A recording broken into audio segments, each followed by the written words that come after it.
Okay, so there have been some questions about 1019. So what we need to do is refer to problem 18, and so I've already made a video for that. Then it says Floyd's Bumpers pays a transportation company to ship its product in full truckloads to its customers. Therefore, the cost for shipping is a function of the distance traveled and a fuel surcharge, also a per mile basis.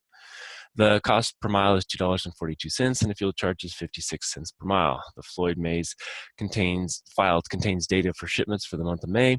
Each record is simply the customer zip code for a given truckload shipment, as well as a distance table from the distribution centers to each customer. Use the match and index functions to retrieve the distance traveled for each shipment and calculate the charge for each shipment. What is the total amount that Floyd's Bumper spends on these May shipments? Hint, we need to use the index function, and it can be used as a 2D array.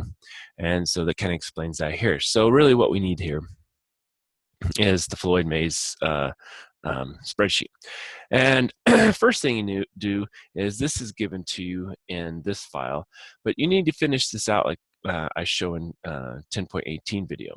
And so then you're going to figure out which one of these is for Charlotte or which one is for whatever. So this one would be Charlotte because it's the minimum value. So this, when you get done with all the different things like 1018, you're going to find that Charlotte, same with this, and so on.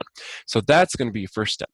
And then the rest of this should be kind of set up except for what we show here. And so basically what we have is I added in, so this is the customer zip code, and I added, well, which distribution center does that go to? So we need to figure that out. And so we need to do what we did over here to get 10.18, and then we're going to use the VLOOKUP function like I show in this other video that's also attached with this announcement, and that'll show you how to kind of figure out which, how to get that distribution center from this set of arrays over here. Then we need to find their row number, so we're going to match finding this distribution center over here as well as the zip code, so it kind of depends on how you want to do that. Then the column number, and really it's going to be based on the zip code. And then the column number, which one does it fit in? That's going to be based on your actual distribution center, sorry. Distance, well, that's going to be what the distance is, and you're going to use the index function for that one.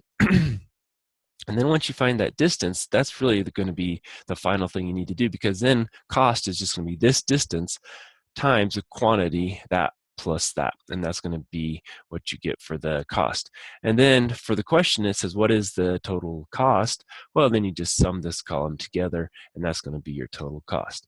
So hopefully between the 3 videos and this little bit of information here for actual 10.19, you should be able to figure out what the actual cost is.